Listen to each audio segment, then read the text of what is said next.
Taste the Daily. Chennai கிழக்கு கடற்கரை சாலை பகுதியில் பெய்த மழையால் பொதுமக்கள் மகிழ்ச்சியடைந்தனர். கிழக்கு கடற்கரை சாலை பகுதிகளான புத்தண்டி, கானாத்தூர், பனையூர், பழைய மாமல்லபுரம் உள்ளிட்ட பல்வேறு பகுதிகளில் திடீரென மழை பெய்தது. இந்த மழையால் குளிர்ச்சியான சூழல் நிலவியதால் பொதுமக்கள் மகிழ்ச்சியடைந்தனர். செங்கல்பட்டு மாவட்டம் திருப்போரூர் அருகே மேலக்கோட்டையூர் 1வது வார்டு பகுதியில் உள்ள சாலை சேதமடைந்து குண்டும் குழியுமாக உள்ளதாக பொதுமக்கள் குற்றம் சாட்டியுள்ளனர். மேலக்கோட்டையூர் கணபதி சிண்டிகேட் காலனிக்கும் 1வது வார்டு ஊத்துக்குழி பகுதிக்கும் செல்லக்கூடிய பிரதான சாலை சேதமடைந்துள்ளது எனவும், சாலை குண்டும் குழியுமாக உள்ளதால் அடிக்கடி விபத்து ஏற்படுவதாகவும் மக்கள் குற்றம் சாட்டியுள்ளனர். மேலும் இந்த பகுதியில் மின் விளக்குகள் இல்லை எனவும் மக்கள் வேதனை தெரிவித்துள்ளனர்.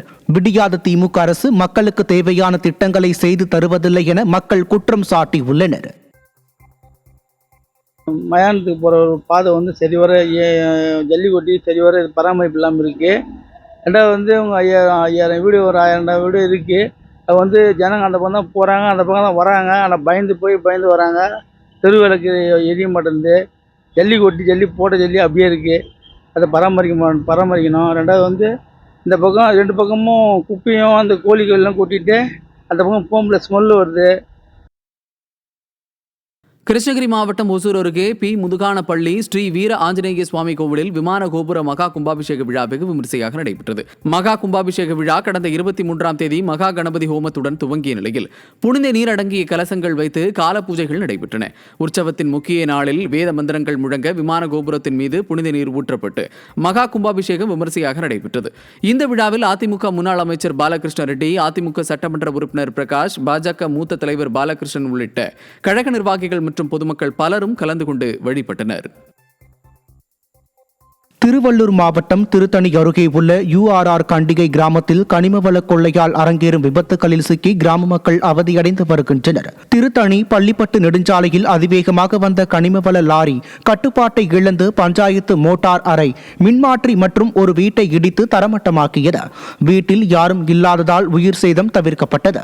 இதுகுறித்து போலீசாரிடம் புகார் அளித்தும் வழக்கு பதிவு செய்ய மறுத்ததால் கிராம மக்கள் சாலை மறியலில் ஈடுபட்டனர். குற்றங்களை தடுக்க வேண்டிய காவல்துறையோ குற்றவாளிகளுக்கு ஆதரவாக செயல்படுவதாக கிராம மக்கள் குற்றம் சாட்டினர். திருவாரூர் மாவட்டத்தில் அறுவடைக்கு தயாராக இருந்த நெற்பயிர்கள் மழையால் சாய்ந்ததால் விவசாயிகள் கவலையடைந்துள்ளனர். திருவாரூர், குடவாசல், நன்னிலம் உள்ளிட்ட பல்வேறு பகுதிகளில் கடந்த சில நாட்களில் பெய்த மழையால் அறுவடைக்கு தயாராக இருந்த நெற்பயிர்கள் சாய்ந்தது. இதனால் விவசாயிகள் கவலையடைந்துள்ள நிலையில் தமிழ்நாடு வேளாண்மை பொறியியல் துறையில் உள்ள அறுவடை இயந்திரங்களை திறனற்ற திமுக அரசு முறையாக பராமரிக்காமல் வைத்துள்ளது எனவும், எனவே வெளி மாநிலத்தில் இருந்து குறைந்த வாடகையில் அறுவடை இயந்திரங்களை அரசு வரவழைக்க வேண்டும் என விவசாயிகள் வலியுறுத்தி உள்ளனர்.